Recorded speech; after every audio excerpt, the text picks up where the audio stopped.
আসসালামু আলাইকুম ওয়া রাহমাতুল্লাহি ওয়া বারাকাতুহু। সম্মানিত দর্শক, প্রাপ্তবয়স্ক মেয়ে যদি গড়ে থাকে, সেই মেয়েটাকে বিয়ে না দিয়ে যদি মা কুকর্মের সঙ্গে লিপ্ত হয়, এটা কেমন দেখা যায়? তেমনই একটা বাস্তব জীবনের গল্প শুনবেন আজকের এই ভিডিওতে। তার আগে অবশ্যই চ্যানেলটি সাবস্ক্রাইব করে রাখবেন। চলুন প্রিয় দর্শক, আজকের এই বাস্তব জীবনের গল্পটা আমরা সবাই উপভোগ করি। আমার ছোটকাল থেকে খুব ভালোবাসছে। যখন আমার 4 মাস বয়স তখন আমার বাতজ্বর হয়। বাতজ্বর হওয়া থেকে আমি তুতলাই প্রায় 6-7 বছর যাবত কথা বলার জন্য অনেক কান্না করতাম। যখন ছোট ছিলাম তখন মসজিদে যেতাম, হুজুর বলতো যে এই সূরাটা বলতে ওই সূরাটা বলতে, আমি তো বলতে পারতাম না। হুজুর অনেক মারতো, কেন বলতে পারতাম না। তার খুব কষ্ট লাগতো। আমি বলতাম, বাইরে কান্নাকাটি করতাম যে না আমি মসজিদে যাবো না। তারপর আমার ছোটকাল খুব আদর করতে বলতো, আমি হুজুরের কাছে বলে দিছি তুই যা, তোকে কোনো কিছু করবে না। তখন আমার অনেক আদর করতো ছোটকাল থেকে। পরে যাই, হুজুরা আমাকে মারধর করে না, কারণ ভাবে এটা আমার শারীরিক সমস্যা। পরে আস্তে আস্তে অনেক কবিরাজি চিকিৎসা করার পর ভালো হয়েছে। প্রায় স্কুলে ভর্তি হওয়ার পর একদিন একটা মজার কাহিনী হয় আর কি। পুকুর যাকে বলে নালা, ওখানে গোসল করতে যায়। বড় মেয়ে না, আমার সাথে সবাই দুষ্টামি করতো। আবার আমি সবাই ডাকতো, ছোটকাল থেকে আমি সবার সাথে কথা বলতাম। তো ওইখানে আমি গোসল করতেছি, ওইখানে সবাই আমাকে ঢিল ছুটতেছে লিজা ধর ধর, যে ঢিল ছুটতে আমি যেগুলো ধরতে ধরতে একেবারে গর্তের মাঝে পড়ে যায়। তো ওইখানে বড় যারা ছিল ভাই, তারা গোসল করে উঠা যায়, আমি তো গর্তের মাঝে পড়ে যাই, কিন্তু আমার হাতটা দেখা যায়। তো সবাই ভাবতেছে ও মনে দুষ্টামি করতেছে। প্রায় 1 মিনিট পড়া হয়ে গেছে যে ওখানে উঠে না কেন। আপনি সাঁতার জানতেন না? আমি সাঁতার জানতাম না, ছোটকালে লুকিয়ে গিয়ে গোসল করতাম। বড় ভাই একটা মেয়ে যাবে আমাদের এলাকায়, ও কি উঠা যাওয়ার পরে অনেকখানি জায়গা চলে যাওয়ার পর উনি আবার আসে, মানে সবাই চিরাচিরা করতেছে যে লিজা তো ডুবে গেছে। তারপর মেজে ভাই এসে আমাকে তুলে পেট থেকে চাপ দেওয়ার পর অনেকগুলো পানি বাইরে হয়। তারপর বাড়িতে আর যাই না, অনেক ভয় পাইতেছি, না জানি আব্বা মারে। দুপুরে আব্বা আমার বিশ্রায় বার করলে, ঠিকই আব্বা আমার মারে। তারপর আস্তে আস্তে বড় হই, স্কুলে পড়ি। প্রাইমারি স্কুল লেভেলটা খুব ভালো কাটে। আমার আব্বা সবাই পরিচিত। কি করতেন আপনার বাবা? আমার বাবা সরকারি কর্মকর্তা। আর মা তো গৃহিণী ছিলেন? হ্যাঁ, মা গৃহিণী। ওই সময় আপনারা কয় ভাই বোন ছিলেন? ওই সময় আমরা 3 ভাই বোন ছিলাম। আপনি কি সবার বড়? আমি সবার বড়। শুধু আমি ফ্যামিলিতে বড় না, আমাদের ফ্যামিলিটা বড়, মানে যেটাকে বলে পুরো জাতি গোষ্ঠী। জি, আমি বড় মেয়ে। ও আচ্ছা, মানে আমাকে নিয়ে সবারই অনেক স্বপ্ন, লেখাপড়া করবো, চাকরি করবো। পুরো নরসিংদীতে আপনি বড় মেয়ে? নরসিংদীতে না, আমাদের ফ্যামিলিটা মানে আমার গোষ্ঠী। বড় মেয়ের দিকে বেশি থাকে, বড় মেয়েকে দ্রুত বিয়ে দিতে হবে, সেরকম একটা ব্যাপার থাকে, আমি জানি। তারপর আমার আব্বা প্রথমত কিছু কাজ করতো না, মানে আব্বা চাকরিটা পায় প্রায় আমার ছোট বোনটা যে সময় হয় ওই সময়। আমি ওই সময় ক্লাস 3-তে পড়ি, 2004 অক্টোবরে আব্বার চাকরিটা হয়। কিন্তু এর আগে অনেক কাহিনী কিরকম, আমার মাঝে সময় 6 মাস বয়স আব্বাকে গিয়ে আব্বা বলে ডাকি, তখন আব্বা কিছু কাজ করতো না। আমাদের এলাকায় একটা এমপি ছিল, তারপর ওনার পিছনে ঘুরতো আব্বা। তো ঘুরার পর বলতেছে সারা জীবন ঘুরে চলবো। তখন আমার মা রাগ করে আমার নানুর কাছে ঢাকা এসে পড়ে। তখন আমার জন্ম হয়। আমার যখন 6 মাস বয়স, ওই সময় আমি আমার আব্বা যায় দেখতে, মাঝে মধ্যে দেখতে যাওয়ার মাঝে আমি যখন আব্বার কাছে গিয়ে আব্বা বলে ডাকি, তখন আব্বা বলে আমার মেয়ে তো ডাক ফুটছে, আমার তো কিছু একটা করা লাগবে। তারপর আব্বা কোনো কিছু করতো না। পরে যখন আরেকদিন যায়, তখন মা বলে যে আমার বাচ্চাই রাখবো না। তখন আমার মা কি করে, তার পা দিয়ে আমার বুকে আঘাত করে, চাপদা ধরে। হ্যাঁ, তুমি কিছু কাজ করো না, আমার মেয়েরে দেখবো কে, যেহেতু আব্বা ডাকতেছে। তখন এই রাগে আব্বা আসে, গ্রামে এসে একটা জুট মিল যাকে বলে ওইখানে জয়েন্ট করে। 800 টাকা বেতন পেত, খুব ভালো চলতো আমাদের। তখন মাকে ঢাকা থেকে বাড়িতে নিয়ে আসে যে আমি তো কাজ করি। ছোট থেকে আমার কাকা আবার দূরে থাকতো, তো যখন সপ্তাহে আসতো, 15 দিনে আসতো, তখন কাকা অনেক আদরের বাস্তি না। আমি এখনো কোনো কিছু চাইলে আমার কাকার কাছে চাই, আমার বাবার কাছে কোনো কিছু চাইতাম না। কারণ বাবা বলতো এত কিছু লাগে, অবশ্য ঠিক, কিন্তু এই কথাটা একবার না একবার বলবো। তখন কাকার কাছে বলতাম। আর আমার সবচেয়ে ফেভারিট ফল তরমুজ। সব সময় কাকা রাত্রে আসতো, তরমুজ যে সময় সিজন ওই সময় কাকা রাত্রে আসতো। 3টা-2টার দিকে আসা মানে আমার অবাক করে দিত। আর যেদিন শুনি যে কাকা আসবে, ওই দিন রাত্রে তো ঘুমাই না। মানে বাবার চেয়েও কাকার সাথে বেশি সখ্যতা ছিল? কাকার সাথে বেশি। মানে তারপর আমি গোস্ত খেতে পারতাম না, একটা মোরগ নিয়ে আসে, বলতো যে ভাবি আমি দুধ নিয়ে আসি, কুরমা করে খাওয়াবো। কাকা লাঠি নিয়ে বসতো, লাঠি নিয়ে বসে আমার বলতো তোর খাইতে হবে। কাকা নিজের হাতে খাওয়া দিত। কিন্তু আমি বড় হয়ে গুস্ত গিলতে শিখছি, আমি গিলতে পারতাম না, চিবিয়ে ফেলে দিতাম। কেন, মানে এরকম হতো কেন? তুতলাইতাম যে, মানে এটা সমস্যা ছিল। তারপর যে সময় তুতলাটা কেটে যায় তখন গিলতে পারি। আমার ছোট বোনটা যখন হয়, ছোট বোনটা হওয়ার পরে আমার আব্বার চাকরি হয়। চাকরিটা হওয়ার পরও অনেকে শত্রুতামি করে আমার আব্বার এই চাকরিটা নিয়ে 2004-এ। তখন আমার ছোট বোন তো লাকি, মানে আব্বা যে আমরা 3 বোন হয়েছি তাতে আব্বা কোন সময় কষ্ট করতো না। আবার আমার হুপু অনেক ইয়া করতো যে উনার 2টা ছেলে, তারপর আমার আব্বার 3টা মেয়ে, কোনো কিছু তখন করতো না। যারা নতুন চাকরিটা হয়েছে অনেক নিন্দাইতো আমার হুপু যে ইয়া করছে, তোর 3টা মেয়ে হয়েছে, কেমনে কি করবো এইসব নিয়ে অনেক টেনশন করতো আমার হুপু। কিন্তু টেনশন করলো আমার হুপু কিন্তু আমার এখান থেকে যা যা পানা তা আদায় করতো ঠিকই। আমার আব্বা কিরকম আমার মার কাছে না বললেই আমার হুপুরে দিত। এটা নিয়ে আমাদের ফ্যামিলিতে ঝগড়া হতো। তারপর আব্বা বলে যে ঝগড়া করে কি লাভ, ও মেয়ে দেখতে পারে না দেখে কি হয়েছে। আমার ছোট মেয়েটা হওয়ার পরে তো আমার চাকরিটা হয়েছে। তারপর আমার মায়ের মাঝে একটা সমস্যা হয়, প্রেগনেন্ট অবস্থায় বাচ্চা নষ্ট হয়ে যায়, হাসপাতালে থাকে প্রায় 3 মাস যাবত। হাসপাতালে থাকার পরে আমরা কেউ মারে ছাড়া থাকতে পারতাম না। দাদু তখন বাচ্চা ছিল, দাদু আমাদেরকে আগলে ধরে রাখতো। তারপর আমার আম্মা ভালো হয়, ভালো হওয়ার পরে আমার দাদু ওই সময় রান্না টান্না করতো। আমার হুপু কি করতো, হিংসা করতো একটু, যে আমার মা বুড়ো বয়সে রান্না করে এসব কিছু বলতো। বলার পরে তখন আমি প্রায় সময় ইয়া করতাম যে আমার মা তো করতে পারে না দেখে তো, মানে কষ্ট দেখে তো, যার একটা সমস্যা দেখে তো আমার মা করতে পারে না। তো এটা নিয়ে রাগারাগি করার কি আছে। আর আমি কাজ করতাম না কোনো সময়, কাজ করতে যেতাম না, কাজ করতে গেলে আমি খেতে পারি না। আমি ছোটকাল থেকে অনেক শৌখিন, আমার প্লেট আলাদা, আমার থাকার জায়গা আলাদা, আমার গ্লাস আলাদা, এইসব কেউ ধরে না। আমার আবার এরকম সমস্যা আর কি। আমার কারোর কাছ থেকে কোনো কিছু দিলেও আমি খাই না, শুকনা জিনিসটা খাই, বিজা কোনো জিনিস খাই না। বুঝতে পেরেছি যে আপনি প্রচন্ড আদরের ছিলেন। হ্যাঁ, তারপর মা বাড়িতে আসে, কিন্তু আমাদের যে কাপড় লাতা জমছে না অতদিনে, ওইগুলো আসা মা এরকম অবস্থা কাপড় গুলো ধুইতে হয়েছে। আমার দাদু করতে চাইতো কিন্তু আমার হুপো দিত না। তারপর আমার দাদু কতদিন যাওয়ার পরে হৃদরোগ হয়, হৃদরোগে আমার দাদু মারা যায়। তারপর আমার দাদুর অনেক শখ ছিল আমার ছোট চাচার বউ দেখা যাবে, কিন্তু দেখতে পারে না। তারপর আমার চাচারই মানে আমার আব্বা চাচাতো বোনের সাথে বিয়ে হয়। তারপর আমার চাচা খুব কান্না করে যে ওকে তো ছোটকাল থেকে দেখা গেছে, কিন্তু এটা তো জানে না যে বউ হিসাবে হবে। তখন থেকে আমার কাকার আদরটা কমে যায়, আমার আদর কমে যায়, আদর কমে যায়। কিন্তু আন্টি, এখন আন্টি বলে ডাকি, কাকি আর বলি না। আমি ছোটকাল থেকে যেহেতু আন্টি বলে ডাকছি, আন্টির আদরে একটা, কাকির আদরে একটা, কাকির মতো তো আদর পাই না আমরা। তখন কোনো কিছু এনে দিত না। প্রথমত 2 বছর তো আমাদের বাড়িতে আসতো, কিন্তু এখন পর্যন্ত আমাদের বাড়িতে আসে না। শ্বশুর বাড়িতে, আমাদের বাড়ির সামনে যে শ্বশুর বাড়ি যায়, গোপনও কিছুটা যোগাযোগ রাখতো আমাদের সাথে, কথা বলতো। তারপর আমি 5 পাস করি, হাই স্কুলে ভর্তি হবো। হাই স্কুলে একটা মজার কাহিনী হয়, সবসময় স্কুল ফাঁকি দিতাম আমি। 6, 7 একটু ভালো, কিন্তু এর থেকে স্কুল ফাঁকি দিতাম। আমাদের স্কুলে কি একটা স্যার ছিল, আব্বারও টিচার, আমার মারও টিচার, আমারও টিচার। ওই স্যারের কাছে যদি প্রাইভেট পড়েন না, তাহলে কাউকে কোনো মারধর করবে না। যারা যারা প্রাইভেট পড়ে সবাই আলাদা চোখে দেখে। স্যার হয়েছে এরকম। প্রথমে ক্লাসে গিয়ে যারা যারা প্রাইভেট না পড়ে তাদেরকে একটু বাইরে, স্যারের একটা অভ্যাস, একটু বাইরে না, মানে একটু মার দেয়। প্রায় সময় এই স্যারের ক্লাসটা করে ক্লাস ফাঁকি দিতাম, সবাই আসতে পারতাম। পরের দিন কোন বিচার হতো না, স্যার তো এই স্যার তো আমাদের হাতে। তারপর একদিন দৈনসার সিজন যাকে বলে, নাইলা পাট, তো ওই সিজনের সময় আমি আমার বান্ধবী রেখা পালাই। এর আগে ওরা পালায়, কিন্তু ওই সময় পালাতে পারি না। এসব স্যার আছে, খুব মারতো আমাদের।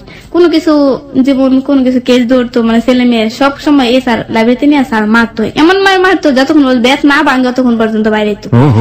তখন মনে করেন আমার আবার একটা অভ্যাস খারাপ, যদি কোনো কিছু থেকে বের হয় না, যেমন বাসা থেকে বা স্কুল থেকে কোনো আত্মীয় স্বজন বাড়ি থেকে বের হলে আমি আবার কিছু তাকাই না, মানে যেটার উদ্দেশ্যে বাইরে হয়েছে আমি বাইরে হয়েছি, এরকম থাকতাম।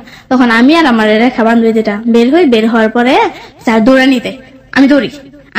ও স্যার যখন বলে দাঁড়ায়, আমার পিছনেটা দাঁড়ায়, আমি দৌড়ে বাড়িতে আসি।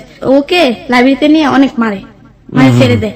তখন আমিও খুব ভয় পাইছি যে এই স্যারের হাতে পড়ছি, না জানি কি হয়। পরের দিন স্কুলে গেছি, কিছু হয় না। সপ্তাহখানি পরে আবার আমার অফিসে ডাকানো হয় যে তুমি চলে গেছো কেন এসব। পরে যে স্যারের কাছে বাড়ি প্রথম ওই স্যার বলছে চলে গেছে, থাক আর যাবে না। মানে স্কুল আমাকে স্যার আলাদা চোখে দেখতো, যেহেতু আমি স্যারের স্টুডেন্টের মেয়ে। আমি সব ছোটকাল থেকে অঙ্কতে ভালো ছিলাম। তারপর এর মাঝেই আমার মারে নিয়ে এলাকায় অন্য একটা ছেলেকে নিয়ে কথা হয়। তারপর আমি কতদিন স্কুলে যাই না। তখন স্কুলে না গেলে আবার স্যার আমার বান্ধবীদেরকে বলতো যে লিজা আসে না কেন, তোরা যা। তখন আয়সা বলে যে রেখার আবার আমার ছোটকালের বান্ধবী, ও বাড়ির কাছে ছিল, ও আসতো বিশেষ করে, যে স্যার তো বলছে তুই যাস না কেন। তখন আমি ওর কাছে সমস্যাটা বলি, এরকম এরকম সমস্যা। ও তোর তো আর সমস্যা না, কেউ তার জানে না, তুই যা। তখন থেকে আমার বিপদ, কারণ যেহেতু রাস্তাঘাটে বের হলে তো আমাকে নিয়ে সবাই হাসি তামাশা করবে যে ওর মা এরকম, মেয়েটা কিরকম হবে। এসব বই আমার ছোটকাল থেকে অনেক কাজ করতো। তারপর কি করি, স্কুলে যাই। স্কুলে যাওয়ার পর স্যার মনে কিছুটা শুনছে, শুনে আমার অফিসে ডাকায় নেয়। তো ব্যাক কল, মানুষের জীবনে কত কিছু ঘটে, তার জন্য তুই স্কুলে না আসবি, স্কুলে আসিস। স্যার খোলামেলা বলেন আমাকে। তারপর ওই যে চাচাটা এটা নিয়ে ঝগড়া করে, ওই চাচার সাথে আমার পরে আবার রিলেশন হয়। প্রায় সময় দেখতাম এই কাকার সাথে ফোনে কথা বলতো মা। তো আমি কি করতাম, কোন কাকা? যে কাকা আপনাকে আদর করতো? যে কাকা আব্বার চাচতো ভাই। ওকে ওকে ফাইন, আমরা বুঝতে পেরেছি। হ্যাঁ, তারপর দেখতাম মা প্রায় সময় ফোনে কথা বলতো। কার সাথে কথা বলে এমনি জিজ্ঞাসা করলে বলতো তোর বাবা ফোন দিছে, তোর নানা ফোন দিছে, মামা ফোন দিছে, এসব বলতো।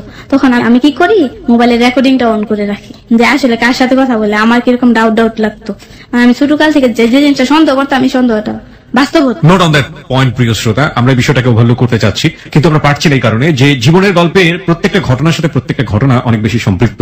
আজকে ও যে ঘটনার মুখোমুখি হয়েছে প্রত্যেকটা সন্তানের জন্য সে ঘটনা খুবই বিব্রতকর এবং খুবই কষ্টদায়ক, কিন্তু একই সাথে যার কথা উনি বলছেন সেই মানুষটির জায়গাটা থেকে এটার একটা সুন্দর ব্যাখ্যা হয়তো বা থাকলেও থাকতে পারে।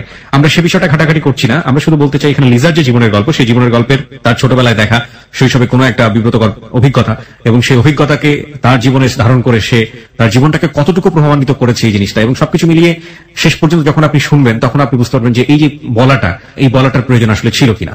সুতরাং সবাইকে ধৈর্য ধরে অপেক্ষা করার জন্য আমি রিকোয়েস্ট করছি। হ্যাঁ, তারপর আমি রেকর্ডিংটা অন করি। অন করার পর মা আর ওইসব অডিও গান টান দেখতো না, কথা বলে আসে আবার আমার কাছে মোবাইল দিত।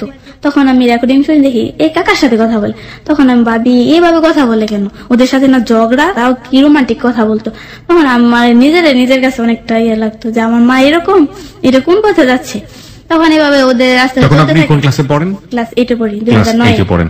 আপনি বিষয়টা কার সাথে শেয়ার করেননি? কার সাথে শেয়ার করি না, মার ব্যাপার। মাকে কখনো জিজ্ঞেস করেননি যে মা আমার ভালো লাগছে না এরকম? আমি এভাবে বলতাম যে মা কার সাথে কথা বলো, ওর সাথে তোমার কিসের কথা।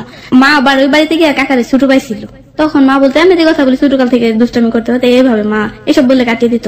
তো দুষ্টামির কথা কি এইসব, তুই এসব কথা বলিস না, মানে আমাকে ধমক দিত। তো ধমক দিলে আমি রিপিট কথা বলতাম না মার সাথে। কখনো মনে হতো না যে বাবার সাথে ব্যাপারগুলো শেয়ার করি? বাবার সাথে শেয়ার করো, আমার বাবা একটু দুর্বল। মানে শারীরিক দিক দিয়ে কোনো কিছু একটা শুনলে স্ট্রোক করা, মানে এই একটা দুর্বল আমার বাবা। সেই জন্য আপনি কখনো এটা শেয়ার করতেন না? এবং জীবনে কখনো শেয়ারও করেনি? করেছেন কি? করেছি, পরে আর কি শেয়ার করা হয়। ওকে ফাইন, আমরা এই ঘটনাটা এখানে পরিসমাপ্তি টানি, কারণ কোন সন্তানের কাছ থেকে না মার এই বিষয়গুলো না জানতে কেন জানি ভালো লাগে না, যদিও এটা একটা চরম বাস্তব। বলেন। তারপর আমার বাবার একটা, মানে আমার বাবা যখন আমি ক্লাস 7 এ পড়ি তখন আমার বাবা নরসিংদীতে আগে চাকরি করতো। আমার বাবা ঢাকা চলে যায়, তো ঢাকা থেকে সপ্তাহে আসতো, 15 দিনে আসতো। তখন ভাবতাম আমার বাবার কাছে যদি কেউ কোনো কিছু বলতো যে তোর মেয়ে এরকম, তোর মেয়ে ওরকম, তখন আমার বাবা সব বিশ্বাস করতো, বিশ্বাস করে আমার উপর টর্চার করতো। মানে আমার মা বাবা কোনো দিকে যেমন বেড়াতে যাওয়া, তখন আমি যদি বাড়িতে থাকি আমার বাবা বাড়িতে আসতো, আইসা দেখতো খাটের নিচে কেউ আছে কিনা বা দরজা চিপা চাপা কেউ আছে কিনা। তখন আমি বলতাম বাবা এইসব করে কেন, মানে মনে হয় আমার মার ব্যাপারটা কিছুটা বাবা জানে, কিন্তু আমার কাছে আজ পর্যন্ত প্রকাশ করে না। বাবা কিরকম সন্দেহ করতো, ওই সময় তো বাড়ন্ত বয়স, ওই সময় যদি বাবা মা এরকম আচরণ করে তখন কিন্তু সন্তানদের মন মানসিকতা অন্যরকম হয়ে যায়, খুবই কষ্টের হয়ে যায়। যে আমি এখন বুঝতে শিখছি, এই সময় যদি এসব বলে তাহলে কিরকম লাগে। তখন আমি কাউকে খুঁজতাম যে আমার জীবনে এমন কেউ আসতো যাতে আমার বাবা মার এটা ভুলে রাখতে পারে, এরকম একটা প্রতিজ্ঞায় থাকতাম। তো আশাফুল চাচা তো ভাই আমাদের একই এলাকার, ও ছোটকাল থেকে আমাদের বাড়িতে আসা যাওয়া করতো। ও আমার চুল দেখে খুব পছন্দ করতো, যদি আমার চুলগুলো ছাড়া থাকতো ও বলতো যে লিজা আমি না চুল দেখাবি এখন, কিন্তু ও যে আমাকে পছন্দ করে এটা বলতো না, এভাবে বলতো যে। তখন আমি বলি তুমি চুল দেখে বিয়ে করবা, আমাকে বলছো কেন, না তুই একটা বাউ করিস, মানে হচ্ছে তুই একটা ব্যবস্থা করে দিস। তখন আমি বলতাম আমি কেন ব্যবস্থা করে দিব। তখন ওকে আবার একটা রত্না নামে একটা মেয়েকে বলে ভেঙ্গাতাম, হ্যাঁ রত্না। তখন মাঝে মধ্যে বলতো রত্না বলিস কেন, লিজা বলতে পারিস না, এভাবে বলতো। আর মাঝে মধ্যে আমাদের বাড়িতে আসা বলতো যে আচ্ছা তুই কি কোনো কিছু বুঝিস না মানুষের মনের কথা। তখন আমি বলি আমি তো আর মনোবিশারদ না যে মানুষের মনের কথা বুঝবো, মানে আমারও কিছুটা পছন্দ হতো ওকে। তুমি কোনো কিছু করতে পারো না, আমি কি করবো, আমি তুমি বিদেশ চলে যাও, লেখাপড়া তো করছো না, আবার ক্লাস 10 পর্যন্ত করতো। সেটা দেখতে লম্বা চূড়া ফর্সা, তারপর ও ফিক্স দিতে যায়, ফিক্স দিল যাকে বলে, ব্যবসা। ও এটা আবার নিজের না। আসলে আপনার বয়সের পার্থক্য কেমন ছিল, নাকি আপনার একই বয়সে ছিলেন? না একই বয়সের না, আমি যে সময় ক্লাস 8 এ পড়ি ওই সময় এসএসসি পরীক্ষা দেওয়ার কথা, কিন্তু দেয় না, বাবা তো বিদেশ, 2 থেকে 3 বছরের পার্থক্য। হ্যাঁ, তারপর ওইখানে যাওয়ার পরে তো আমার সাথে আর বাড়িতে যোগাযোগ নাই। তখন আমার এক মামা থাকতো আমার বাড়িতে। একদিন আমি শুয়ে থাকার পরে মামা বলতেছে লিজা নে তোর সাথে কথা বলবো। আমি কি কথা বলবো, দেখ কি কথা বলে।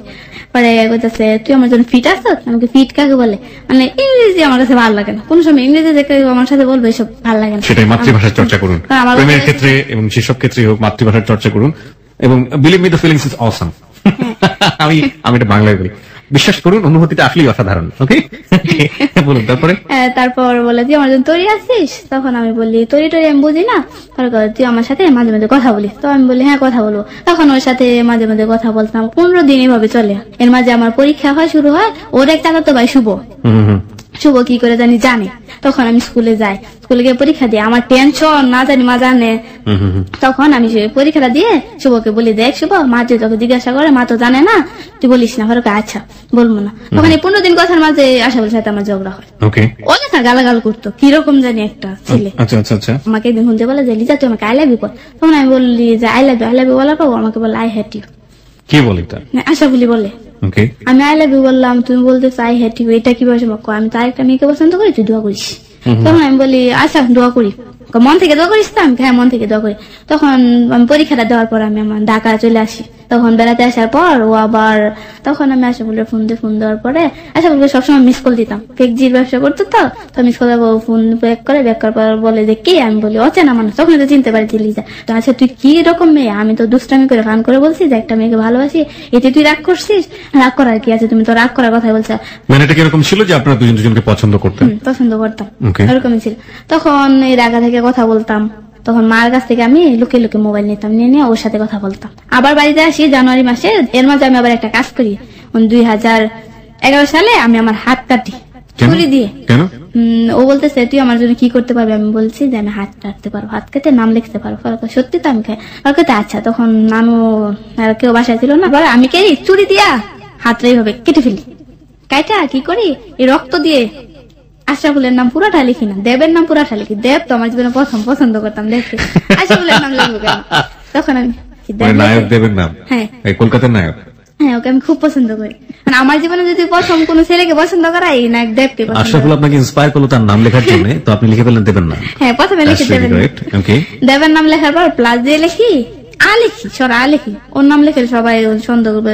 লিখে আমার নামের অক্ষর লিখি লি। বাড়িতে যায়, বাড়িতে ওই কাগজটা কখনো দেখানো হয় না। ও বলতেছে তোমার হাতটা দেখি, এভাবে বলে। পরে হাত দেখাচ্ছি, কোথায় হাত কাটছি? আমি কি আর শুধু আমাকে হাতে কি এখনো দাগ থাকবে? বিশ্বাস করে না। আমি কাছে বিশ্বাস না করলে আমি দেখাবো না তোমার পরে কাগজটা। এভাবে চলতে থাকার পর আমার বাবা নাকি কিভাবে জেনে ফেলে ওকে গালাগাল করে আশরাফুলকে। এটা আমি বাবার কাছ থেকে শিওর না, কিন্তু ও বলছে। কিন্তু ওর বলার মাঝে আবার একটা সমস্যা, ও যদি 100টা কথা বলতো 99টা মিথ্যা থাকতো। তারপর ও বলে যে লিজা তোর সাথে আমার সম্পর্ক রাখার দরকার। আমি কেন? কাকা তোমাকে বকাঝকা করছে। তখন আমি কথাটা বিশ্বাস করি না। আপনাদের মধ্যে কি ভালোবাসার সম্পর্ক এর আগে হয়ে যায়? হ্যাঁ হয়ে যায়। তারপরে আপনারা এই স্টেজে আছেন? হ্যাঁ স্টেজে আছি। এটা আবার ও আমার কাছে সরাসরি বলে না, কার কাছে বলছে আমার এর মাঝে মানে উকিল বাপ আমরা ঠিক করে ফেলি, মানে বিয়ে করলে উকিল বাপ হবো। কিন্তু আমার এই উকিল বাবা একটা মেয়েকে খুব পছন্দ করতো, খালাতো বোন। ওর বাড়িতে উকিল বাবাও এখনো বিয়ে করেননি? না বিয়ে করেন। মানে পোলাপাইন টাইপের ব্যাপার স্যাপার আমি ঠিক জানি না, মানে এরকমই হয় আসলে। হ্যাঁ উকিল বাবু যাকে ঠিক করেছেন সে আপনাদের কি বন্ধু মানুষ? বন্ধু মানুষ না, ওর খালাতো বোন, মানে ক্লাস 10 থেকে আমাদের সাথে পড়াশোনা করবে। যাই হোক আমার উকিল বাবার খবর নেওয়ার দরকার নেই, আপনার তো খবরই দেন। ওই মেয়েটার কাছ থেকে শুনি। তারপর এভাবে চলতে থাকার পর আমি 2 দিন খাই না, কিন্তু না করার পরে তো না খাওয়াতে মানসুরা আমাদের সাথে পড়তো। তো মানসুরা গিয়ে আশাফুলকে বলে তুই তো না করে দিছিস, যা তো এখন খাই না। তখন ও আমার কতদিন সম্পর্ক আপনাদের? কতদিনের সম্পর্ক পরে না করে? তো একবার 15 দিনের পরে তো ঝগড়া করার পর 15 দিন ব্যাকআপ ছিল। এর মাঝে আমি ঢাকা আসি। 15 দিনের প্রেম, তার মধ্যে আবার 15 দিন ব্যাকআপ। আবার মনে করেন এমন মাসখানি কথা, আবার ব্যাকআপ বলতে ব্যাকআপ মানে মাস কাটার, মানে এটা যে ঘটনা ঘটতে তার 2-3 মাসের মধ্যে হয়ে যাচ্ছে সবকিছু। এর মধ্যে ফ্যামিলিরও জানাজানি হয়ে গেছে ব্যাপারটা, মানে আপনার বাবা জেনে গেছে। প্রিয় শ্রোতা বিষয়টা লক্ষ্য রাখবেন। একটা যেটা হচ্ছে যে ওর ফ্যামিলির যে ব্রট আপ, ও ছোটবেলাতে দেখলো যে ওর একটা শারীরিক সমস্যা ছিল, এবং ওর বাবার কাছ থেকে মার কাছ থেকে যতটা বেশি আদর পেয়েছে ওর চাচ্চুর কাছ থেকে। সেই চাচ্চু পরবর্তীতে বিয়ে করে চলে গেল, এবং একই সাথে আমরা দেখতে পেলাম যে ওর ফ্যামিলিতে এক ধরনের অনাকাঙ্ক্ষিত একটি ঘটনা, যেটা ওর মাকে নিয়ে ওর জায়গাটা থেকে, এবং বাবা ওই সময়টাতে ওর গায়ে হাত তুলতো, সন্দেহ করতো। এবং তার পরবর্তী সময় যেটা দেখলাম যে পারিবারিক জায়গাটা থেকে ও ভালো সাপোর্ট না পাওয়ার কারণে, মেন্টাল পিসে না থাকার কারণে ও একটা ছেলেকে খুঁজতো বা কাউকে খুঁজতো যে মানুষটার সাথে ওর ভেতরের অনুভূতিগুলো শেয়ার শেয়ার করতে পারে। এই জায়গাটি থেকে ওকে কোন রকম ভাবে আত্মীয়ের মধ্যে, যে ছেলেটির নাম হচ্ছে আশরাফুল, সে আবার ওকে কোনো না কোনো ভাবে পছন্দ করতো, তার সাথে সে এক ধরনের সম্পর্কে জড়িয়ে গেছে এবং মাস দুয়েকের মধ্যে সেখানেও আমরা এক ধরনের টানাপোড়েন দেখতে পাচ্ছি। এই বিষয়গুলো কিন্তু খুব লক্ষ্য করার মতো। মানে ঘটনার সাথে যাবো আমরা অবশ্যই, ও যেখানটাতে আছে সেখানেই আমরা থাকবো, কিন্তু অতীতটাকে যেন আমরা ভুলে না যাই, তাহলে কিন্তু আমরা লেসনটা ভালো করে নিতে পারবো না। ওকে, তারপর মানুষের কাছ থেকে শুনি না ফোন দেয়, তারপর বলতেছে তুই খাস না কেন? আমি বলি কিসের জন্য খাবো?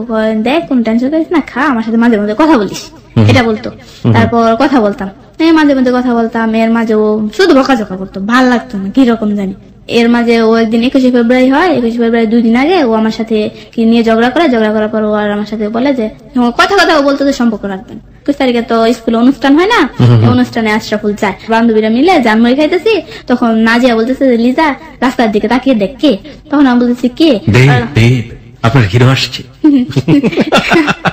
তখন বলতেছে দেখ রাস্তার মাঝে কে। আমি বলতেছি কে?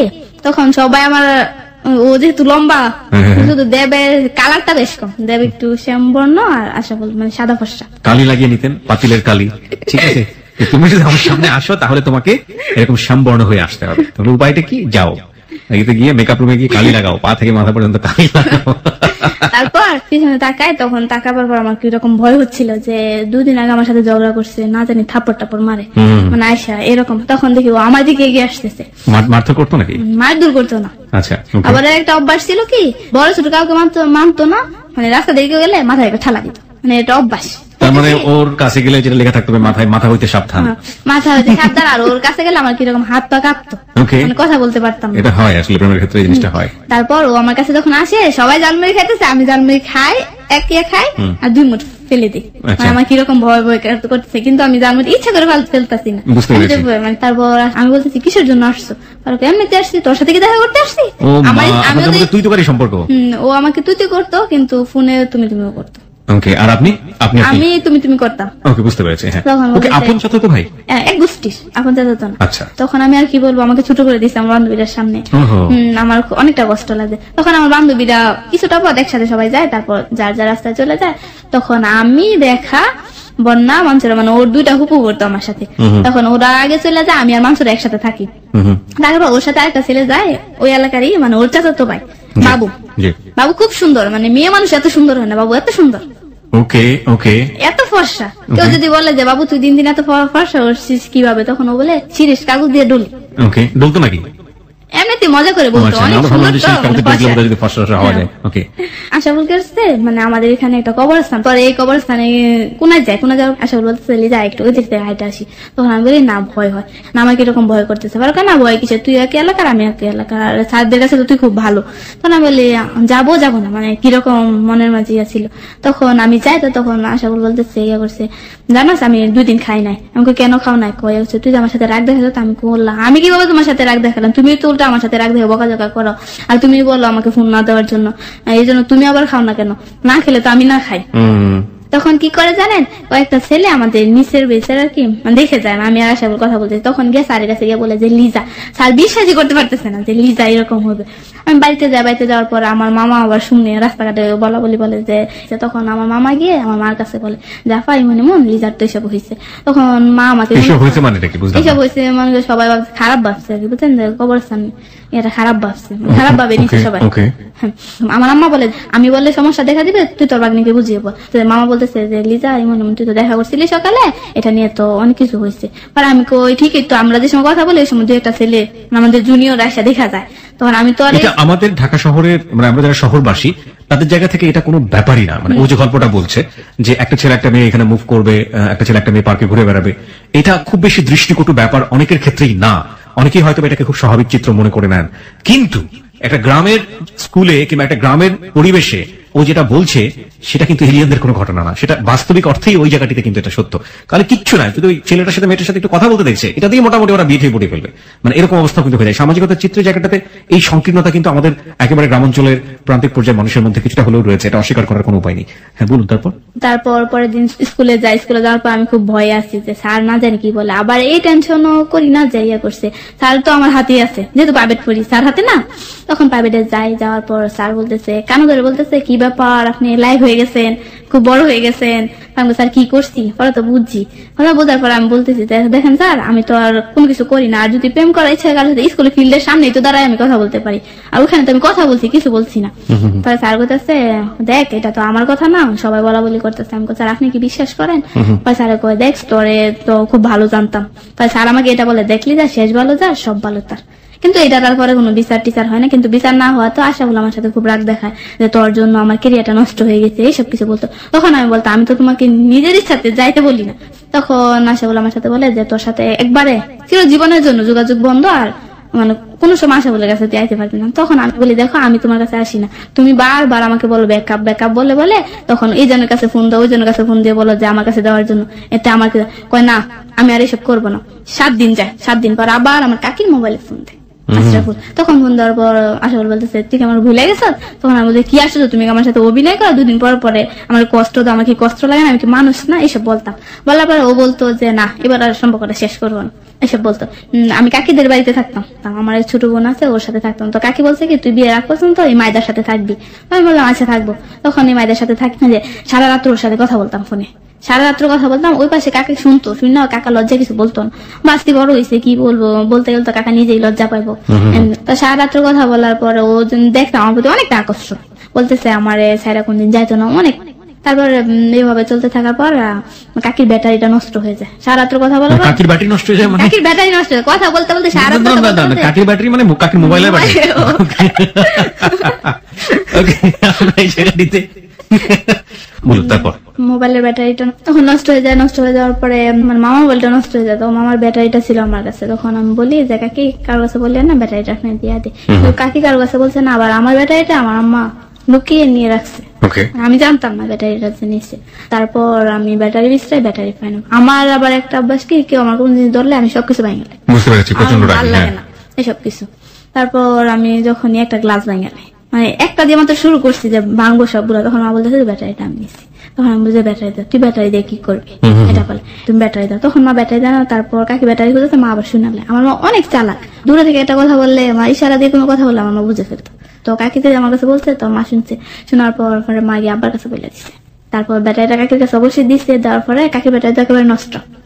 তারপর আব্বা আমার কোনো কিছু বলছে না, আব্বা বলছে ওর কাছে কোনো আর কোনো মোবাইল দেওয়া যাবে না। তখন আমি আর কার মোবাইল দিয়ে যোগাযোগ করবো, তখন আবার কাকি মোবাইল দিয়ে ওই দিনই কথা বলি যে লাস্ট আশাফুলের সাথে দেখো মা বাবা সবাই জানি না ফেলছে, আমার অনেক টর্চার হবে, তুমি তোমার সাথে আমি পরে কথা বলবো। তখন এটা আবার মা পিছন থেকে শুনে, তারপর মা আমার হাত থেকে মোবাইলটা নিয়ে আশাফুলের আবার ফোন দেন, ফোন দিয়ে বলতেছে দেখ বাবা এসব করা ঠিক না, তোরা ভাই বোনই থাক, কোনো সম্পর্কের দরকার। তখন আশাফুল কি বলে, আশাফুল বলে যে কাকি আমি লিজার অনেক বুঝাই, আমার সাথে রিলেশন হাত লাগে, লিজা ইচ্ছা কিন্তু এটা করছে, মানে আপনার মার সামনে সে নিজেকে প্রিটেন্ড করে এভাবে যে দোষ আপনার, তার কোনো দোষ নেই। ওকে। তারপর কি হয়, মা বলে হ্যাঁ নিয়ে করছে তোরে নাকি, হ্যাঁ অনেক বুঝাই হ্যান তেন, তুই বুঝস না। তখন আমার খুব কষ্ট লাগে, খুবই স্বাভাবিক। তখন আমি বলি কি ওর সাথে আর কথা বলবো না, প্রতিজ্ঞা করি না, আবার কিছুটা করিও। আচ্ছা। তারপর একদিন ওর নাম্বারটা মুখস্থ ছিল আমার, কিন্তু কার নাম্বারটা আমার মনে আসতেছে না। তখন ওই নাম্বারে আমি একটা মিস কল দিই, ফোন ব্যাক করে, ব্যাক করার পর আমি সালাম দিয়ে বলি যে কে কল করতেছে, আমি আশরাফুল, আপনি কি? তখন তো আমি পুরোপুরি শিওর যে এটা আশরাফুল, ফোনটা কাটা দেয়। কাটা দেওয়ার পর ও বারবার ফোন দিত। তখন আমি বলছি যে তুমি বারবার ফোন দিতেছো কেন? আমি যে মনছে হ্যাঁ তুমি আর ফোন দিও না। যখন আমি তুমি বলছি যে পুরোপুরি শিওর যে এটা লিজা। তারপর বিকালে আমার মার নাম্বারে ফোন দিয়ে বলে যে আমি তো ঠিকই আছে, আপনার মেয়ে তো ভালো না, আপনার মেয়ে তো আমার ফোন দিচ্ছে। তখন মা কি করবে, ওকে তো আর কোনো কিছু বলতে পারে না, আমাকে বকাঝোকা করে। পরে যা কিভাবে গেল, যাওয়ার পরে ওর বোনের বিয়ে মার্চের 19 তারিখে 2011 সাল আর কি, কিন্তু বিয়ে আমাদের ব্যাকআপটা হয় 11 তারিখে। তখন ওর সাথে তো আমার আর কথা হয় না, অনেকটা কষ্টে আছি, কতদিন ধরে কথা বলতেছি না, সপ্তাহখানি ধরে। তারপর ওর বোনের গায়ে হলেতে মানছুরা, তারপর ওর একটা খালাতো বোন চাচাতো বোন পাঠায় আমাকে নেওয়ার জন্য। যেদিন গায়ে হলো ওর বোনের, ওদিন মা আমাকে খুব মারে, মানে মানছুরা আমার কাছে আসে, আসার পর বলে যে লিজা এমন ওর বিয়ে থেকে আমি যাবো। আর আমাকে যা তুই যাবে না, তারপরে তো তোর একটা অনুমতি আছে না, আমাকে যা, মানে শুধু এই কথাটা বলার জন্য আসছে। তখন মা এটা দেখা ও যখন চলে যাওয়ার পর ওর সাথে আমি আধা ঘন্টা কথা বলি, মা বলে 3 ঘন্টা কথা বলি। এ নিয়ে মা আমাকে বাঁশ দিয়ে বাইরে, ওকে, মানে খুব মারে। পরে একরাম যে মামা, ও বলে ও মার সাথে মিলে গেছে, মার সাথে মিলে নানান কথা বলতেছে। পরে আমি বলি যে দেখ একরাম তুই তো আমার ভাগ করে দিস, এখন তুই এইসব করতেছ। তখন আর কিছু বলে না। তখন আমার আবার একটা অভ্যাস, যদি কেউ আমাকে টাচ করে না, মায়ের দূর করে আমার জ্বর আসে, তখন আমার জ্বর আসে, এই পরে ওই সন্ধ্যার সময় আসা বলে 3টা মেয়েকে পাঠানোর পরে আমি জ্বরে শুয়ে রয়েছি, মানে উঠতে পারতেছি না, এরকম জ্বর আসে মাইরেরিয়া। মা আবার কাকিদের বাড়িতে ছিল, তখন ওরা আসা করে আমি বলছি দেখ মঞ্জুরা আসে, বলি যে আমি আসতে পারবো না, তুই যে সকালে আসছিস এই জন্য মা আমাকে মাইন্ড করে, মা বলে যে তুই নাকি আমার খবর আনা না করিস, এই জন্য মা আমাকে খুব মারছি, তোরা জায়গা। তারপর 1 সপ্তাহ পরে ও আমার ফোন দেয়, আশরাফুল তোমার ভুল লাগেছে এটা সেটা। আমি কই না, আমি যেহেতু রিলেশনটা করছি, তুমি এটার মাঝে তোমার কোনো হাত নয়, তাহলে তোমার সাথে আমার রিলেশন রেখা কি দরকার। বলে অনেক ভুল করছি, আর ভুল হবে না, এইভাবে বলে। তারপর আবার আশরাফুল এক কাজ করে, এর মাঝে দিয়ে ওই যে ওর কাছে যে আমি যে সব SMS পাঠাইছি ওইসব মার কাছে বলে যে আপনার মেয়ে খারাপ SMS পাঠাইছে, কিন্তু আমি কোনো খারাপ SMS পাঠাইছি না। ওর একটা হুফু আছে, আমার ফোন দিয়ে গালাগাল করে। এত কিছু হচ্ছে আপনাদের মধ্যে, আশরাফুল মাঝে মাঝে এই জিনিসটা করছে, আপনি তারপর কেন আশরাফুলের সঙ্গে কথা বলছেন? কেন আশরাফুল, মানে আপনি আশরাফুলের দুর্বল ছিলেন? অনেক দুর্বল ছিলাম, অনেক পাগল ছিলাম, মানে যত কিছু করুন না কেন এই অপরাধগুলো চোখে পড়তো না। দিস আলটিমেটলি হ্যাপেন প্রিয় শ্রোতা। আমাদের এই জায়গাটা থেকে না আমরা জাস্টিফাই করলে হয়তো হয়ে চিন্তা করবো যে বারবার এরকম অন্যায় করছে, তারপর কেন ওই জায়গাটায় গিয়ে ওকে সারেন্ডার করতে হবে। কিন্তু মন এমন ভাবেই দুর্বল, এবং প্রেমে পড়লে এটা হয়, যারা প্রেমে পড়েছেন তারা নিশ্চিত তাদের অভিজ্ঞতা জায়গা থেকে জানেন। দিস হ্যাপেন বিকজ হয়ে যায় জিনিসটা। যতই আপনি দূরে সরাতে চাবেন তাকে, যতই অন্যায় আচরণ করবেন, সেই অন্যায় আচরণগুলো চোখে পড়বে না যদি সে আপনাকে লাভ করে থাকে, যেটা আমাদের লিজার ক্ষেত্রে হচ্ছিল। আর বয়সটা তো অনেক বেশি কম, সেই সময় একেবারে অ্যাডোলেসেন্স পিরিয়ড চলছে। বলুন তারপর যা কিভাবে যায়, যাওয়ার পরে তো ও আমার সাথে যোগাযোগ করে। তখন আমি বলি দেখো এইসব এইরকম সম্পর্ক রেখে কোনো লাভ টাভ নাই, তুমি আমার বকাঝকা করো, আমি তোমার কোনো কিছু বলতে পারি। বলি যে তুই অনেক ভালো, তোর মনটা অনেক ভালো, আমি এই যে বকাঝকা করি তুই আমার কাছ থেকে দূরে সরাস না। তারপর কি আর রাগারাগি হতো, তখন আমি কি করি, একদিন আশাফুলের রাত্রে ফোন দিতাম, ফোন দেওয়ার পর ওর মালিক রিসিভ করা, ওর মালিক আমার সাথে অনেক কথা বলে, কথা বলার পর ওর মালিক আবার কথাগুলো রেকর্ডিং করে রাখা আশাফুলের শুনে যে তুই সারা রাত কথা বলিস মেয়ে লিজার সাথে, লিজা আমার ফোন দিয়ে এসব বলছে। তো ওর মালিক আমার জিজ্ঞাসা করে যে আশাফুল কতটা ভালো। তখন আমি বলছি যে আটলান্টিক মহাসাগর আয়তন জানেন কতটুকু? তখন উনি বলতেছে আমি তো যাই না, আমি এর চেয়ে দ্বিগুণ ভালোবাসি। তারপর কি হোক, ওর মালিক একটু বকাঝকা করে, বকাঝকা করার পর ও আবার ফোন দেয়, আমার ফোন দিয়ে বলতেছে খুব রাগারাগি দেখার মাঝে করি। তখন ওই সময় আমার মাকে দেখি আমার চাচার সাথে এক বিছানায়, তখনই মানে আমার অনেকটা কষ্ট লাগছে, কিরকম আশাফুলে আমার সাথে এরকম দুর্ব্যবহার করতেছে। তারপরে কিরকম আশাফুল আবার মার কাছে ফোন দিয়ে বলতেছে যে কাকি আপনার মেয়ে তো লিজার তো ইয়ে করছে, আমার মালিকের কাছে ফোন দিয়ে অনেক কিছু বলছে, আমার মালিক তো আমার বকাঝকা করছে, আপনি মেয়েরা সামলা। তখন মা আমাকে অনেক কিছু বলার পর তো মা ও মনে হয় আমার যার সাথে আর কি, তার সাথে মনে কিছুটা রাগারাগি, তার সাথে যদি রাগারাগি থাকতো আমার মা সবার সাথে ফ্যামিলি সবার সাথে রাগারাগি করতো। কিরকম মার কোনো প্রশ্ন করলে মা কিরকম জানি আনসার দিতে ভালো লাগতো না আমার কাছে। তখন বলি মা এরকম করে কেন? মানে রাত্রে কি করতো, আমি যে পাশে থাকতাম ওই পাশে আমি থাকতাম, আমার ছোট বোন থাকতো আমার সাথে, আর মার সাথে শুধু আমার লাস্টে যে ছোট বোনটা ওটা থাকতো, আর নিচে যে আমরা ফ্লোর করা ঘর আর কি, ফ্লোরের মাঝে গরম তো জুলাই মাসে, ওই সময় এই গরমের মাঝে আমার মামা আর আমার ছোট ভাই হাত থাকতো নিচে শুয়ে। তারপর আমি বলছি যে মা আমার কাছে তো বালিশ নাই, এরপর মা বলতেছে এই বাস্তায় বালিশ নেই। তো মা তো আর ভাবছে না যে আমি যে বিছানা মশারি সাইড করে দেখবো যে সাথে কি আছে না আছে। মা কি করতো, মানে মশারিতে টাঙাতে এর উপর একটা পর্দা দিয়ে বিছানার চাদর দিয়ে রাখতো, সবসময় দিয়ে রাখতো। আমি তো আর ভাবতাম না এর মাঝে কি আছে। তখন আমি যাই গিয়ে বলি মা বালি দিয়ে বললে আমি চাদরটা সরে ফেলে না, আমি তো দেখে একেবারে অবাক যে আমার মা এরকম কিভাবে যাবো। আমি বলছি তখন আমার কাছে আমি আমার বাবার কিসের এত অভাব, এইটা করার কারণ কি? তখন আমি মাকে বলি ওটা কে? তখন মা বলে তুই বালিশটা দোহের পাশে। আমি বলতেছি আমি কাকা এখানে কেন? তখন মা বলতেছে যে আসছি, কিসের জন্য আসছি, এটা নিয়ে মার সাথে আমার অনেক কথা কাটাকাটি হয়। তখন মাকে আমি বলি তুই আমার মা না, তুই মা নামের কলঙ্ক। এই ছোট থেকে বড় হয়েছি কোনোদিন তুই বলছি না, এই একটা কারণ মার আমি তুই বলছি। তুই বলার পর ওই পাশে আমি খুব কান্না করার পর আমার মামা বলতেছে তুই কিসের জন্য কাঁদতেছিস? তখন আমি বলি দেখ তোর বোনের সাথে কে? আমার মামা বলতেছে আমি জানি কে। তেমন এটা সবাই জানতো কিন্তু সবাই লুকিয়ে রাখতো। তখন আমার অনেক দূর সময় যায় কিরকম, ওই দিন রাতে আমি পাস নেই। কি না আপনি পাস নেই কেন? মার ইয়াতে ব্যবহারেতে মামা ঘুমিয়ে বসে, মামা জান বাস নেওয়ার পর মৃত্যুর যন্ত্রণা আমি বুঝছি। অতটা ইয়া পড়ে না, মানে দড়িটা ভাগ্য করুন আর কি, দড়িটা ছিঁড়া পড়ার পর আমার গলায় একটা দাগ পড়ে যায়। তখন আমি করে উঠি, তখন আমি খুব কান্না করি। তখন এই যন্ত্রণার মধ্যে ঘুম আসে, ঘুম তো আসে না। তখন আমি শুয়ে থাকি, মামা আমার মাথায় হাত বুলিয়ে দেয়, হাত ধরে তো ঘুমায় যায়। ঘুমায় যাওয়ার পর এইভাবে মার সাথে আমি 15 দিন কথা বলি না, বলি এই মার হাতে রান্না খাবো না।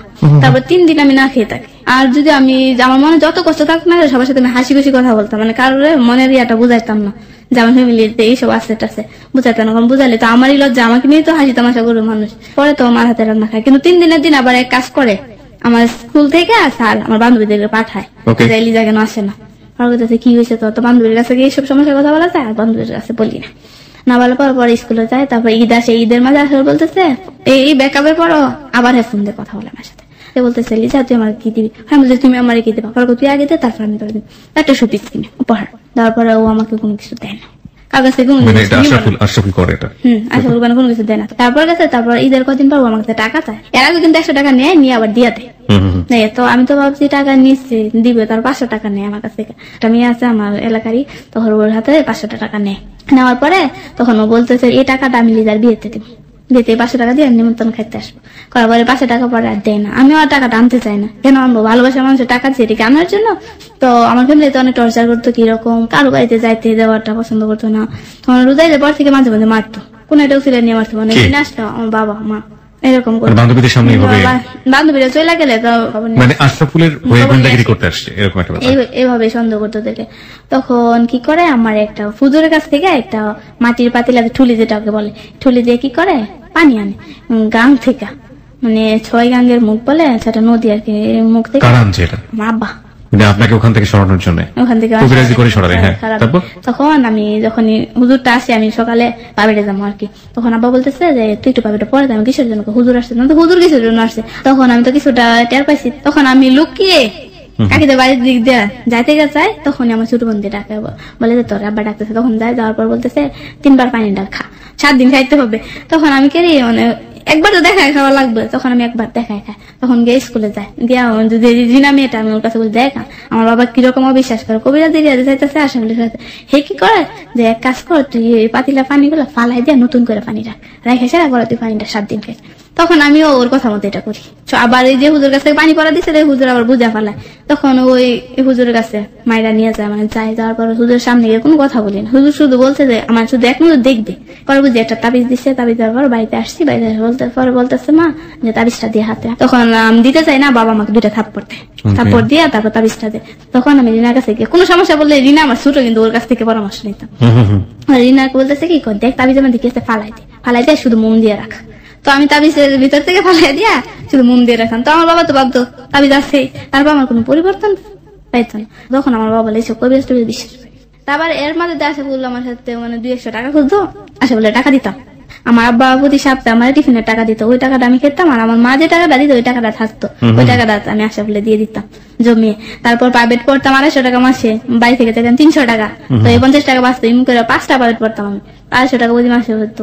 এইভাবে আশা বলে আমি টাকা দিই। ওকে ওকে, এখানে লক্ষ্য রাখবেন যে 250 টাকা হয়তো কোনো টাকাই না, কিন্তু ওর জন্য ওর ভালোবাসার জায়গা থেকে 250 টাকা কিন্তু অনেক টাকা, এটাকে ভালোবাসার চোখ দিয়ে দেখলে কিন্তু অনেক টাকা। ওকে, তারপর আমার এসএসসি পরীক্ষা ক্লাসে যায়, তারপর আমি টেস্ট পরীক্ষা দিই, 3 বিষয়ে ক্রস যায় আমার, মানে পারিবারিক এইসব সমস্যা প্লাস আশরাফুলের সাথে সমস্যা সবকিছু মিলিয়ে আপনার পরীক্ষার রেজাল্ট অনেক খারাপ হয়, তাই তো? যেভাবে 3 বিষয়ে ক্রস যাওয়ার পর এসএসসি পরীক্ষা কাছাইছে, তারপর প্রাইভেট পড়ি, এভাবে দিন কাটতেছে। এসএসসি পরীক্ষা যেদিন প্রথম তো আশরাফুলের কাছ থেকে আমি দোয়া চাই, আশরাফুল বলতেছে আমার কাছ থেকে কি চাও? আমি তোমার কাছ থেকে আমি কিছু চাই না, আমার শুধু দোয়া করো। এসএসসি পরীক্ষার মধ্যে আমার ওই যে আশরাফুলের ব্যাপারটা নিয়ে অনেক টর্চার করতো, যে আমি এখনো আছি। তখন আমি অস্বীকার যেতাম যে আমি নাই, কিন্তু কোনো পেত না ওরা। পরীক্ষাটা দিয়ে প্রথম পরীক্ষাটা বাংলা পরীক্ষাটা মোটামুটি সবাই খারাপ হয়। তো এই পরীক্ষা দিয়ে বাড়িতে আসছি, বাড়িতে আসার পর আমি একটু কাকিদার বাসায় যাই। তো আমি বাড়িতে যাওয়ার পর একটু পরে আব্বা বাড়িতে আসে, আসা বলতেছে লিজা কোথায়? বলতেছে লিজা কাকিরা এনে গেছে। পরে নিয়ে আসে, বলতেছে তোর পরীক্ষা কোনো খবর আছে? বললে আমার আব্বা মারে, মানে আব্বার ডাক্তার আশরাফুলের নিয়ে, কিন্তু পরীক্ষাটা উসিলা দিয়ে মারতো আর কি। তখন আমি বলতেছি তুমি আমার একটা পরীক্ষা আজকে তুমি আমার মারছো, যদি আমার পরীক্ষা কোনো খারাপ হয় দায়িত্ব তো লাগবে তোমরা।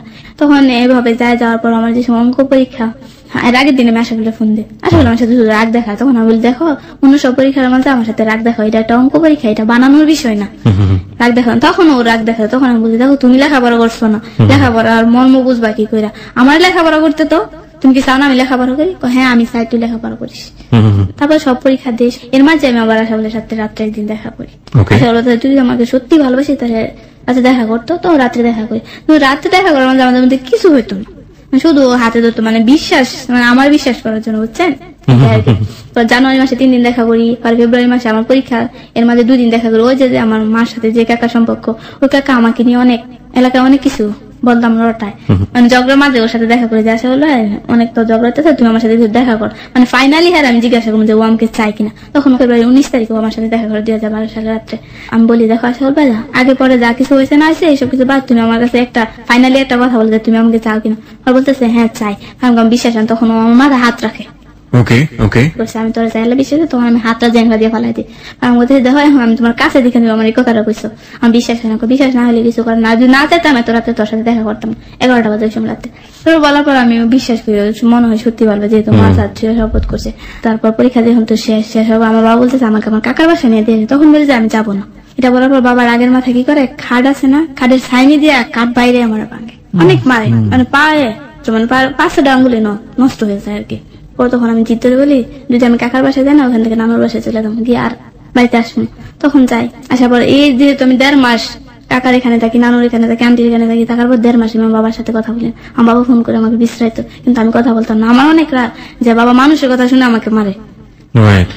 তারপর বাড়িতে আসি, বাড়িতে আসার পর আমি কাপড় চোপড় সব ঢাকা রাখা যায়, রেখে তখন বাড়িতে যাই। নানার সাথে বাড়িতে যাওয়ার পর আসা বলে দেখা আর ঢাকা আসতে মনে যায় না, ওর প্রতি যেরকম আবার নতুন করে গেছে। তারপর আমি আবার ঢাকা থেকে একটা শোপিস নিই, আসা বলে যেন একটা উপহার নিয়ে আসা বলে নিয়ে যে আসা বলবে আমি তোমার জন্য আনছি। 15 দিন পরে রেজাল্ট দেয়, অঙ্কে আমার ক্রস যায়। ক্রস যাওয়ার পরে আসা বলে অনেক অপমান করে আমাকে, যে তুই আর কোনোদিন পাস করতে পারবি না, বলতেছে তুই জীবনও পাস করতে পারবি না। ওই কথা শুধু বলে না, আরো অনেক ভাষায় গালাগাল করে, বলার মতো না। তখন আমি বলি দেখো এই লিজের সামনে তোমার অঙ্কে A+ পাই দেখাই দিব, এটা বলছি। তখন অনেক জিদ ধরে অঙ্ক করতাম। আর আমার একটা চ্যালেঞ্জ ছিল কি, অঙ্কে যদি A+ আছে তাহলে আশা বলকে ভুলে যাবো। এই 7 মাসে আমি আশা বলছি সাথে কোনো যোগাযোগ রাখছি না। তখন আমি সারা রাত জেগে অঙ্ক করতাম, অঙ্ক করতে করতে ফজর আজান দিলাইতো।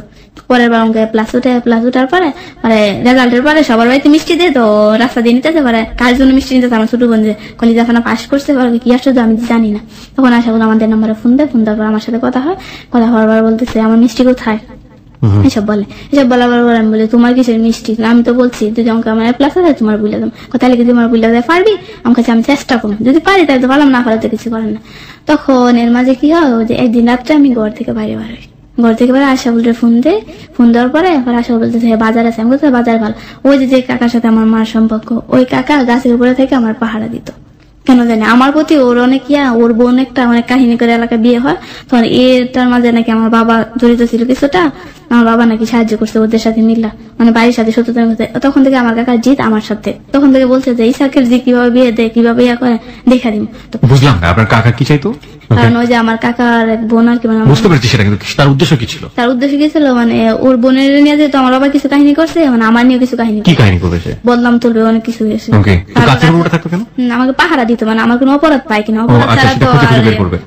তখন গাছের উপর যে উঠছিল, মানে আমাদের ঘরের গাছ, দিনের মাঝে শব্দ হয়েছে। তখন আমি বলছি এত রাত্রে কিসের শব্দ? তখন আমি বলি কি আমাদের সাথে মানে আমার চাচা তো ভাই থাকতো, তখন আমি বলতাম আসতো দেখি বাইরে গেছে, না লিজা তুই যা, আমার ভয় করতেছে। তখন আমি রাত্রে 12টা বাজে তখন দরজা জুড়েই খুলি, আমার তো কোনো দুর্বলতা নাই এখানে। পরে আমি বাইরে যাই, কেউ দেখি না। তো যখন এই মোবাইলের লাইটটা অন করতে যাবো, ওই সময় ঠাস কেটে থাপ্পড় মারে আমার কাকা। থাপ্পড় মারে, আমার জীবন দুনিয়াটা একেবারে অন্ধ করে যে কি আমাকে থাপ্পড় মারে। তখন কাকা ঘরে এসে আমাকে মারে, খুব মারে। তখন মা ফিরাতে আসে, ফিরাতে আসার পরে আমি বলি তোর প্রশ্রয় আজকে আমার কাকা আমার মারতে এসে। তখন মা আর কি বলবো কিছু বলে, কাকা মায়েরা জায়গা যার পর ওই দিনও আবার ফাঁস নেই। ওই দিন ফাঁস নেওয়ার পরও দাগ বসে, আমার গলাতে 2বার মোট দাগ বসে। তারপর আমার কাকা কি করছে, যে আমার আরেক কাকার কাছে গিয়ে বলে যে এমন আমি লিজার আশাবুলের সাথে খাইছি রাত্রে। পুরা গ্রাম রোডায় যে আমার নাকি আশাবুলের সাথে রাত্রে ধরছে। তো সবাই বলতেছে তো আশাবুলের সাথে ধরছে ভালো কথা, আমরা কেউ দেখাইলি না। তখন আর কিছু করতে পারে না অনেক। এই কথা শুনে আমার বাবা কি করে জানেন, অনেক টেনশনে পড়ে। আমার বাবার হার্ট অনেক দুর্বল, আমার বাবা ব্রেন স্ট্রোক করে। ব্রেন স্ট্রোক করে তখন আমার বাবা ঠিকই বিশ্বাস করে যে আমার সাথে আশাফুল ছিল, কিন্তু আসলে আমার সাথে আশাফুল ছিল। তখন ব্রেন স্ট্রোক করার পর আমি আশাফুলের ফোন দিতে, আমার বাবা তো স্ট্রোক করছে, তুমি আমার সাথে শেষ রাত্রে দেখা করবা। তখন দেখা করো, তখন সবাই বলে যে ওর সাথে ফিজিক্যাল রিলেশন করে পারেন। আমি সব কথা কিভাবে বুঝতে পারছেন? আশাফুলকে কি বলেন স্পষ্ট করে বলেন, তুমি আমার সাথে একটু লাস্ট দেখা করো, শেষ ভাবছি দেখা করবো না। আমি খাওয়াবো আজকাল তো আমার আব্বা স্ট্রোক করছে। তখন বলতেছে এখন কি অবস্থা? আমি ভালো। তখন বলতেছে দেখা করবে না করবে না। তারপর আমি বলি যে দেখা করে, তারপর দেখা করি। ওর বন্ধুরা বলতেছে তুমি আপনি ফিজিক্যাল রিলেশন করেন। তখন দুইটা একটা ছেলে ফিজিক্যাল রিলেশন কোনো সময় বলতে পারবে না একটা মেয়ের, এটা ওর বন্ধুরা ওকে বলেছে, আমাকে বলতো। আমি ওর বন্ধুদের সাথে কান্নাকাটি করতাম, তো ওর বন্ধুরা আমাকে এইসব কথা বলতো। আচ্ছা, ওর বন্ধুরা আপনাকে এটা বলতো যে আপনি আশরাফুলের সাথে এই ধরনের সম্পর্ক করেন, তাহলে আশরাফুল আপনাকে কোনোদিন বলতে পারবেন না। এটা বলতো। Okay, তারপর? এটা বলার পর তখন আমি যাই, ওকে বলতো, তারপর নিয়ে যাওয়ার পর আপনি টার্গেট করেন যে এই কাজটা আপনি এই করবেন, কাজটা আমি করবো, তারপর আপনি আশরাফুলকে পেতে চাই। হ্যাঁ, আমি আশরাফুলকে চাই। কারণ তারপর ওর সাথে এই ধরনের কোনো সম্পর্ক হয় নাই, তারপর ও বলতেছে তুই বাড়ি ফিরে যা। তখন আমি বাড়ি আসি, মানে ওকে আপনি প্রস্তাব করেছিলেন এটা করার পরে, ওকে এটা বলে যায়। তারপর ও বলে যায় দেখ তোর এরকম কোনো ক্ষতি করে আমার দরকার মানে ওকে নেই। আপনি আগে থেকে বলেছিলেন যে আগে থেকে বলছি। ওকে। তখন ও আমাকে প্রায় সময় পরীক্ষা করতো এই বিষয়ে। তখন যাক, তখন পরের বার পাশ করি, পাশ করার পর কলেজে ভর্তি হই। আমার আব্বাও ভালো হওয়ার মাঝে, কিন্তু ভালো হওয়ার মাঝেও একটা দিন অনেক খারাপ লাগে যে আমার আব্বা এতদিন অসুস্থ ছিল, পরে আর আশরাফুল ফোন দিয়ে জিজ্ঞাসা করেন যে তোর বাবার কি অবস্থা। আমার খুব কষ্ট লাগছে, কিন্তু আমার বাবা আমার টেনশনে স্ট্রোক করে না, আমার মার বিষয়টা মোটামুটি জানতো। এ হয়েছে সবাই, এলাকা সবাই দায়ী করছে যে আমার কারণে নাকি আমার বাবা স্ট্রোক করছে, মানে কি করতো। তার এইভাবে যেতে চলে যাওয়ার পর আমি শুধু আল্লাহর কাছে প্রার্থনা করতাম যে আশরাফুল আমার অভিশাপটা আমার কাছ থেকে দুই আনো আল্লাহ। তারপর কি হয়, আরিফের সাথে রোজা থেকে কথা হয়, যে কোনো ভাবে এক প্রকারে ফোনের মাধ্যমে কথা হয়। দেখতাম আরিফ আমার অনেক কিছু খেয়াল করতো, সব দিক দিয়ে আরিফ খেয়াল করতো। মানে আরিফ অনেক পাগল। আরিফটাকে আমাদের এলাকায় আমার চাচাতো ভাই। ওকে আপনি আগে থেকে নক করতো, ডিস্টার্ব আগে থেকে নক করতো না, এনে তো ফোনের মাধ্যমে পরিচয় হইতে হইতে হ্যাঁ রিলেশন হয়েছে আমাদের মাঝে। আশরাফুল থাকা অবস্থায় রিলেশন হয়ে যায়। আশরাফুলের সাথে মাঝে মাঝে কথা বলতাম। তখন আমি পরের পরীক্ষা পাস করার পর মোবাইল হাতে নিই। দাঁড়ান, আপনি আশরাফুলের জন্য এত পাগল আমরা এতক্ষণ ধরে আবিষ্কার করলাম, আপনি আরিফের কাছে কেন গেলেন? কেন আরিফের কাছে গেছি, আশরাফুল আমার কাছে ফোন দেয় একদিন। ফোন দেওয়া বলে আমার ফ্যামিলি সম্পর্কে অনেক কিছু বলে, যে আমার মার ব্যাপারটা নিয়ে অনেক কিছু বলে। বলার পর আমি বলি যে ও এখনই আমাকে এইসব কথা বলে, বউ না, তারপর যদি বউ হই দলিল করা থাকবো, তখন তো আমি ওর কাছে ছাইরে আসতে পারবো না। এখন তো প্রেমিকা জাস্ট আশা করতে পারবো, তখন আমি ওর কাছ থেকে দূরে সরে যাই। মানে আপনার ফ্যামিলি নিয়েও খোঁটা দিত আপনার মার ব্যাপারগুলো নিয়ে, এবং সে কারণে আপনি আশরাফুলকে ছেড়ে দেন। ছেড়ে দিই। আরিফের সাথে রিলেশন হওয়ার পর প্রথম দিন ওর সাথে কথা বলি না, ফান করি, আমি সারা রাত্র কথা বলি, ফান করি। ফান করার পর ও বলতেছে যে ঘুরতে যাবা। আমি কিসের জন্য তোর সাথে ঘুরতে যাবো? আমি তুই করতাম আরিফকে, ও আমাকে তুমি তুমি করতো ফোনে। মানে উল্টোটা হচ্ছে আরিফের সাথে। তখন আমি বলতাম যে তুই আমার সবসময় তুই তুই বলতি, এখন ফোনে তুমি তুমি বউ লাগো না, এইসব ভাবে বলতো। তখন আমার মুখ দিয়ে আই লাভ ইউ আনায় বলে, মানে ঘুরতে যাওয়া স্বীকার করায়, কারণ আমি তো কথা দিয়ে কথা রাখি, এটা আমার ভালো গুণ। তখন আমি বলছি হ্যাঁ ঘুরতে যাবো। 14 তারিখে কলেজ খুলছে, খোলার পর ওর বোনের বাড়িতে যায়। তারা তো বোনের বাড়িতে, আরিফটা কোনো বোন নাই, ওরা 5 ভাই, ও 4 নাম্বারও। তারপর ও চাচাতো বোনের বাড়িতে যায়। যাওয়ার পরে ও বলতেছে পরে তারপর আমি বলি যে দেখ আরিফ, আশরাফুলের সাথে আমার এতদিন ইয়া ছিল, ওর সাথে যখন কোনো কিছু হয় না তোর কাছে আমি চাই না। তখন ও আমাকে অনেক জোর করে যে 2টা জিনিস চাই, দিতে হবে। আমি কি ওই তো ধরবো না, তো এটা দিতে হবে। তখন আমি বলি না আমি দিতে পারবো না, এক রুমের ভিতরে আমরা। তখন আমাকে মিথ্যা কথা বলে লাভ নেই, এটা করে। আমি খুব কান্না করি, কান্না করলে ও আমার চোখের পানি মুছা দিত। ওকে আমার বিরক্ত তখন মনে হচ্ছিল, আবার ভালো লাগছিল। তারপর এক রুমের ভিতরে ছিল না, ওর বিয়ে দরজা লক করে চলে গেছিল বাইরে দিয়ে। তারপর ওর দুলাভাই আসছিল, দুলাভাই আসার পর দরজা খুলছে, খোলার পরে আমি খুব কান্না করতেছি। তারপর এইভাবে আমরা কলেজে, তারপরও আরিফের ভালো লাগতো, মানে ও আমার খুব খেয়াল রাখতো, কিরকম বলতো যে ভালো করে খাওয়া দাওয়া করো, এটা সেটা করো, এসব বলতো। মানে আব্বা স্ট্রোক করার পর থেকে আমি খাওয়া দাওয়া ছেড়ে দিতাম। প্রতিদিন সন্ধ্যার সময় ওর সাথে দেখা করতে যেতাম, আর আমি যা খেতাম সবকিছু ওকে দিয়ে খেতাম। একটা আপেল অর্ধেকটা দিয়ে খেতাম, কোনো কিছু ফল টল আনলে আপনার সঙ্গে একটা হৃদ্যতার সম্পর্ক তৈরি হয়েছে তার। মানে তার প্রতি আমার অনেক মায়া হতো কেন জানি। আর প্রায় সময় ওদের বাড়িতে যেতাম আমি, তো বাড়িতে গিয়ে কথা বলতাম, বলাতে ওর মুখের দিকে তাকিয়ে শুধু কান্না আসতো। ভাবতাম যে আরিফ কেন তো ভালোবাসি, কি আছে ওর মাঝে।